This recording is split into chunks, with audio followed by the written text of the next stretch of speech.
Hi everyone, this is Rohit from Rise to Mastery, and I'm excited to have Masha Bucher, who's the founder and general partner at Day One Ventures. Before launching Day One, she was an angel investor and founder of a PR studio that has worked for companies like Houzz, HotelTonight, and Gett.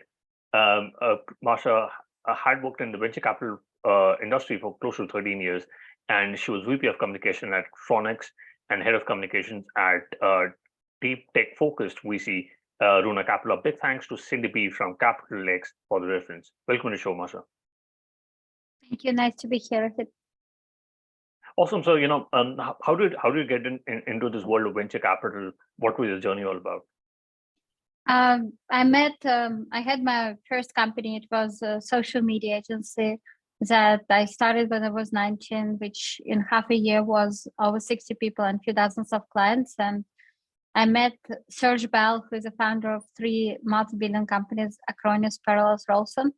And we met on Twitter, and he asked for my help on PR side for his quantum technologies project and for his VC firm, Runa Capital. So we met on Twitter in 2010, and we started working at that same time. So it was the first touch with VCs that I had. I had PR role, but on the same time, I was touching all parts of VC job, and we were working like fairly small team. So I had a chance to learn VC industry when I was at Runa.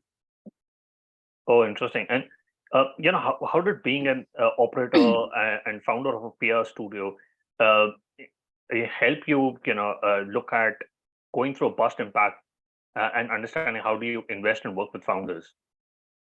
Well, I had a chance to work with pretty successful founders when I was at Runa. And for 5 years, I was working for Serge Bell, who founded 3 multi-billion-dollar companies. I was working in the same room with him almost like every day for almost 5 years. So first 5 years of my career in tech, I was around some really, really successful entrepreneurs. And I guess it just helped me to start filtering out kind of like teams and people I work with. And when I started my PR studio, had a very, very big client flow and tried to be really selective about what clients to take. So out of 30 companies that I took as clients, 8 became unicorns at the time when we were working together, and that was 2015, 2016. So it was like a while ago, and where it was much fewer unicorns than right now. So I think it's just been lucky to start my work with someone like really successful, and then just trying to never go down in terms of like level of leaders I'm getting myself engaged with. Got it. Interesting. And you started Day One Ventures. What made you build your own VC firm? Well, PR studio was very successful, and on the one hand, I saw how PR can change a journey of early stage companies and can speed up all sorts of things and processes for this VC firm for the early stage company. But on the same time, I realized that there is no really good way for early stage company to find PR help and support, because PR agencies are very expensive and PR agencies model is very much misaligned. If you grow your PR agency business, you at some point start focusing on climate with bigger budget versus companies with better story. You have a very limited access to information about the companies that you're representing. So you basically, when you go to media, you try to say that it's a good company. You don't really have any data to back up your vision, or to at least be confident by yourself that it's a great company. And it's also like simply just like very expensive. Good PR agency would charge you from 20 to 30 months. Good PR agency would never hire you for less than 6 months. So it's pretty expensive, and not every early stage company can afford this retainer. And on the same time, pre-seed, seed, series A is the stage when you simply don't have enough news to justify hiring someone in-house. And again, it comes down to the cost, because good in-house PR person salary would start best case in $150,000 per year, worst case 200 to 300, and everything else outside of the scope is just gambling, and you're not going to get results. And I was understanding like why early stage companies can get so much value from having media publishing stories about them with the right messaging, and on the same time they just simply like have zero options to get this PR help, and a few amount of companies that get this help, they just like kind of get it by accident. So, and I saw that it's a niche in VC. There is no single VC firm that invest in companies and spearheads their communication. So I combined my experience and knowledge in VC as a part of VC firm Runa Capital as a successful angel investor. And together with my experience as in PR, which varied from like head of social media agency, head of PR firm, vice president of communications, and a few thousand people, data protection company, Acronis. So, and wanted to bring this experience for early stage companies in tech. So super interesting. And I've worked in early stage startups, and it's always difficult to send across your message. But what advice would you give to founders if they don't have big budgets with them? Would you advise them to do all the PR activity on their own, or if they can't afford a good PR agency in the initial Well, stage? if they can't afford good PR agency, I first of all don't think there is any PR agencies that's good for very much early stage companies, because most PR agencies, good ones, they actually try to accumulate all the best talent from the market, but then they get into contracts with bigger companies like Amazon or Stripe, and I can't judge them for that, right? Because it just gives them like stability, they're more sustainable, they can hire a better team, and they simply don't have like space, or they can't justify like 15K per month check that they would spend like working for early stage company. I think the only, like, as I mentioned, I think there's two options. Like one option just to do PR by yourself, and most of founders don't have capacity for that, as well as they don't have connections and simply experience doing it. So everything takes much longer, and they would need to go through many iterations before they land the first story, and it's not necessarily the story going to be good. And the second problem is that the second option is just working with day one, land investment from day one, and start working with us. Got it, interesting. And how do you assess market size and market growth when you're looking at investing into startups? Well, there is PitchBook, and there are plenty of databases, and you could just look up into them and assess market size. It's not that difficult exercise. Got it. And when you, what do you think is the single most important element when you're looking into investing in the market that you're trying to enter? In which market? In any industry or any market that you're trying to enter, Mm-hmm. what do you think is the single most important element that an investor should look at when they're looking to invest into a founder or a startup? I think, I think like market size is really important. And I think number two is just like a founder and quality of the founding team. Got it. And how do you look at due diligence, getting the due diligence? You mentioned about looking at the quality of the founders. Is the quality of the education really important, or how do you assess that the founding team has the right founder market fit for you to invest into them? Well, the way I think about it is that I think every really successful founder is anomaly. Right. And I don't think it's 10% of world's population. It's not even 1% of world's population are people who are starting 10 billion plus companies. Yeah. And we're just looking for anomalies. And I think one of the definition of anomaly, it's not like they're repeatable or they're the same. It's always a different story. And it would have been too easy if it was just like combination of different metrics. I think there are like a couple things that we look really closely into. We look at the company culture, and we listen to the founding teams, and we try to understand what motivates people. And we call day one after Jeff Bezos' idea about day one company. It's a company that lives every day like it's a day one. And there is like a main criterion about day one company, customer obsession. So we listen to companies really carefully and try to hear if customers are in the center of the dialogue. And we're not like provoking them to speak about customers, but if we consistently hear about the customers, and just entire conversation with founders shows that they care about customers, they know about them, they thinking about like building better ways to listen and understand their customers and better serve them. That's always a very good criteria to continue conversation with company. And I think there is another criteria, which is like product founder fit or market founder fit. I think finding alignment between market and product that someone is building with someone's like personal story is also important criteria. And I think the third thing is just like, why now? I think it's the same questions that you can apply for investments. And for PR, you could just ask like, why now? Why are we speaking about this company right now? Why is it important like today in like November 2022, but not like in a year or not year before? And that's also, I think, understanding, figuring out if this investment is timely is really important. Quite interesting. And we have a lot of listeners who are founders. So, before a VC invests into a startup, how can a founder know whether a VC can add value? What are the signs for them to understand that VC is not just giving them capital, but they'll also add value when it comes to growing or scaling up the company? I think it's fairly simple answer. Just ask other founders they backed. Just ask your friends who you have in common, and ask if this VC has been helpful, and how easy to work with this VC, and how it feels to work together.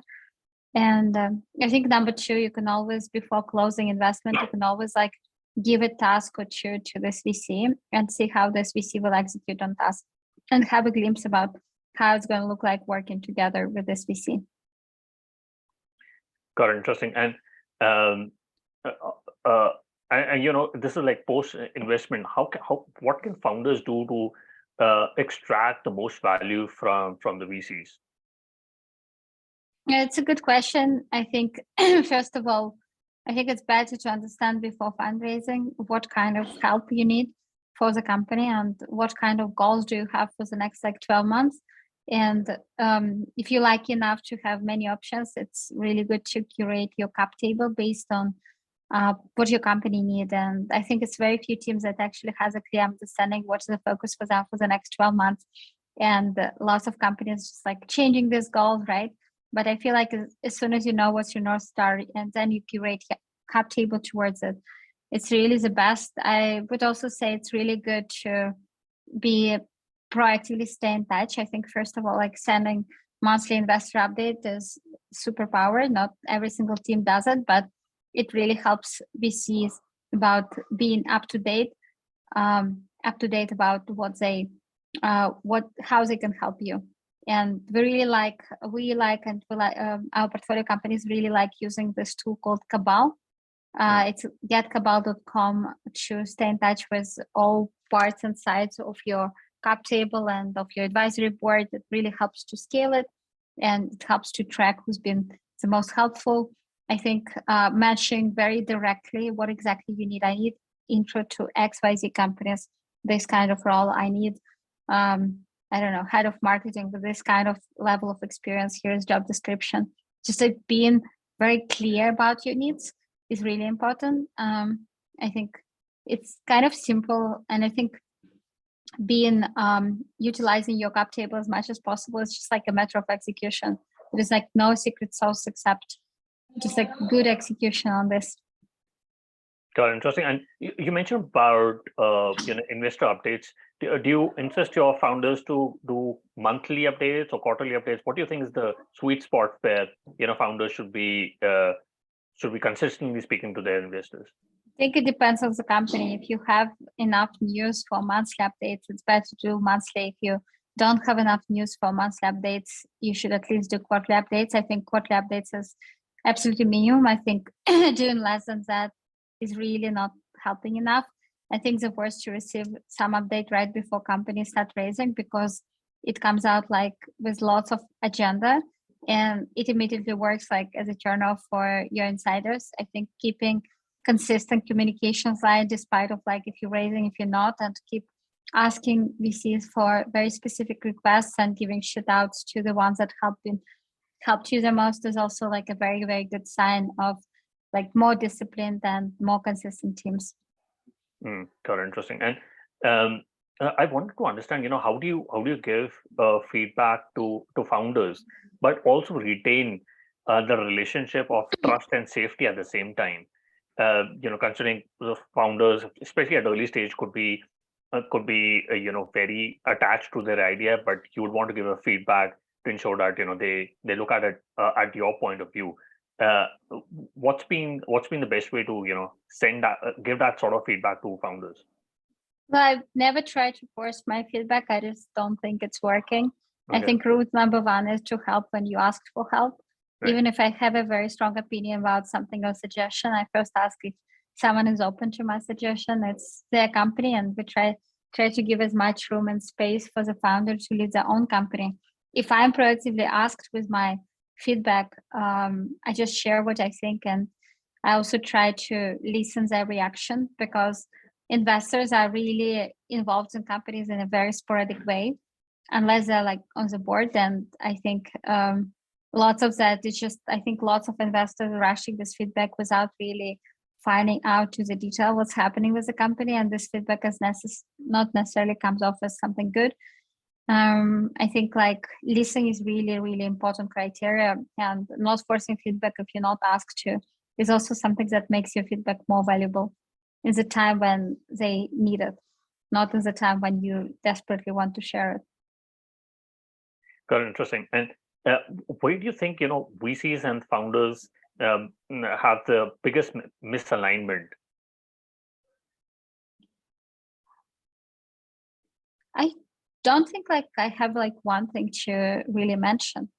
And I can't also like say there's like lots of misalignment. Like I haven't like been facing many misalignment challenges, maybe just because like how we operate and what kind of culture we carry. But I don't really think all the time about like founders, VCs, misalignment. Got it. Interesting. And I wanted to understand from a VC point of view, what's the biggest advice to emerging managers on finding new LPs, especially angel investors and people who are running their own angel syndicate would want to build their own fund.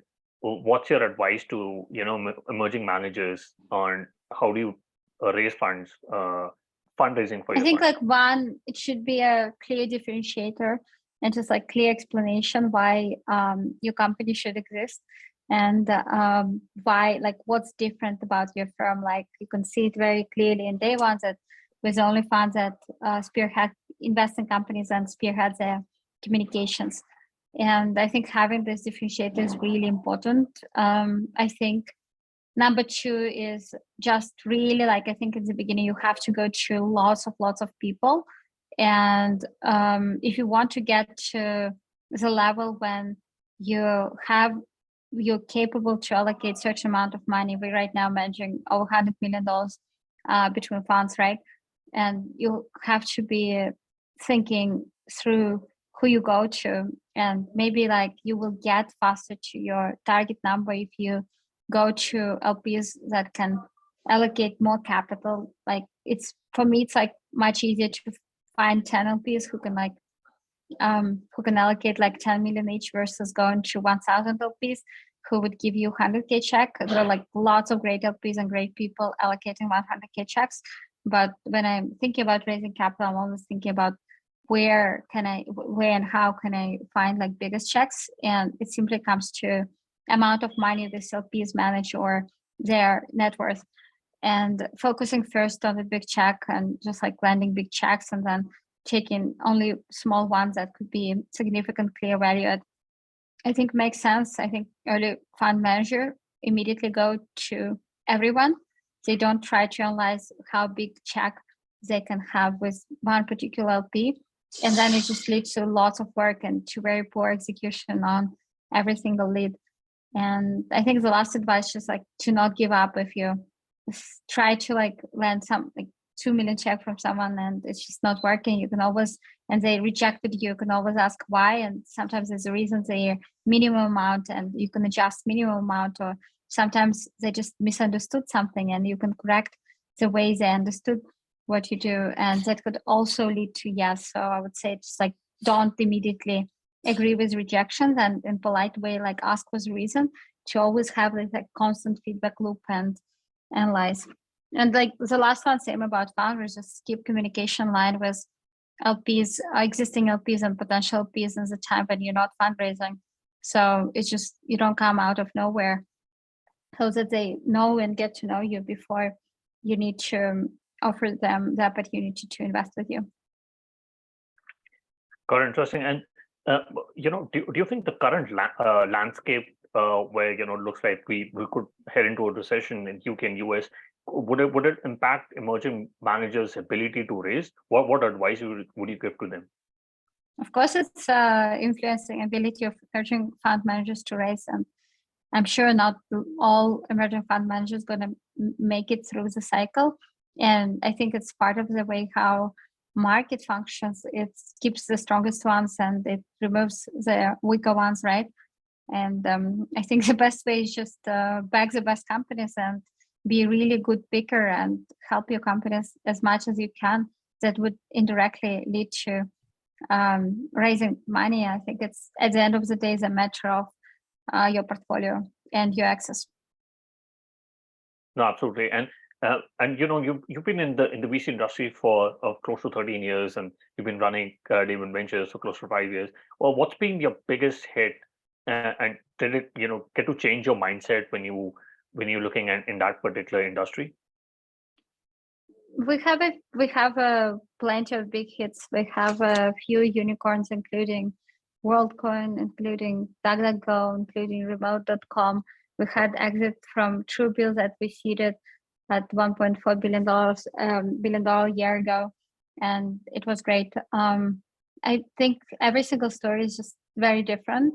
Right. I think question that I'm asking myself, and I feel like reality playing a funny game with me in terms of like showing me different sides. I'm always asking myself, am I still like best PR person or am I better VC? And there are moments when I feel like my VC in me kind of already better and cooler than PR or person or marketer in me. And usually when I think about this, I come up with some really like big campaign or initiative or something like marketing wise that's like to be proud of. And I think the secret is just like, I think most interesting thing appears when you combine 2 or 3 of your passions, and when something like grow in combination of them. I think that's what makes it creative, and that's what makes you unique. And I don't think you have to be always like focused on one thing or one career. I think combining your passions and careers, or combining your work with your hobby or vice versa, could be something that just drives your career forward. Yeah, no, absolutely. I think this is what Scott Adams from Dilbert Comics mentioned, that if you combine your 2 or 3 passions, you'll stand out. And I can totally see that, PR and VC, you really get to add value to your founders. I quickly want to do the top 3. What's your favorite business book? I don't have like one favorite business book, to be very honest. There's not like single one that I could just highlight. I read From Zero to One a while ago. It's still a book I remember, but I wouldn't call it like the only one favorite. No worries. And if you could go back in time when you started David Ventures, what is the one thing you would have focused on or done anything differently? I think like creating new emerging VC fund makes you do so many things, and it's just like multi-dimensional work. It's also like building your company, and I think there's just like only one thing that's important for VC, just like finding best founders and not depleting yourself into engaging with any teams and founders that you're not 100% believe in. I think best founders is something that makes you best investor if you're really honest with you about it, if you really trust your intuition more than anyone's opinion, and just stick to it. That's all needed to succeed in VC. Got it, interesting. And do you have any favorite online tools, for example, Gmail, Slack, Zoom? I love Superhuman. I've been using it for many years and I enjoy using it. Wonderful. Put that in the show notes. We have Vivek Sodera, the co-founder of Superhuman, who came on the show. We'll put that in the show notes as well.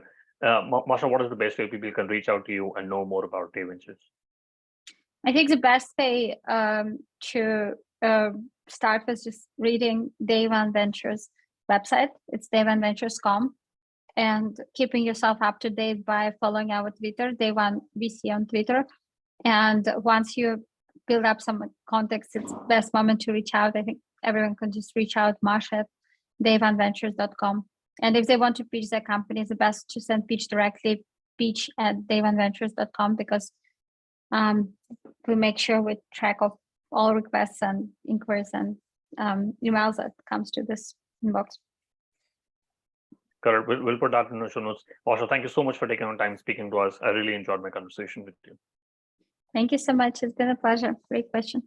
Thank you.